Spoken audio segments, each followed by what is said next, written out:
Yeah, Southeast Texas in general. We're talking Houston, yes, but also cities like Corpus Christi and Port Arthur and places like that. It's all going down in a press conference today. We're going to hear more about those accusations that are being levied by the Housing and Urban Development, the Federal Department of Housing and Urban Development, against the Texas General Land Office.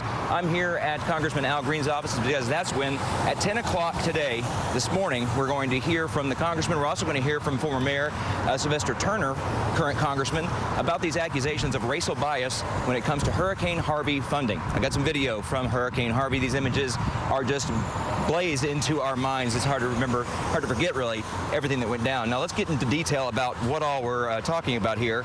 The U.S. Department of Housing and Urban Development, or HUD, is making the accusations against the Texas General Land Office, or GLO.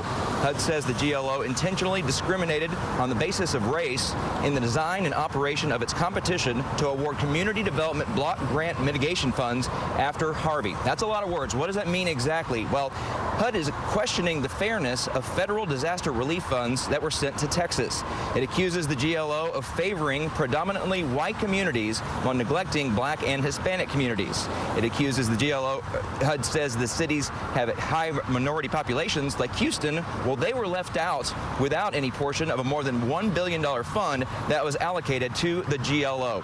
Now, we're going to hear from Congressman Green today, but he did release a statement in a press release that read in part, "For too long, equitable access to recovery resources has been wittingly or unwittingly withheld from communities of color, leaving these communities struggling to recover."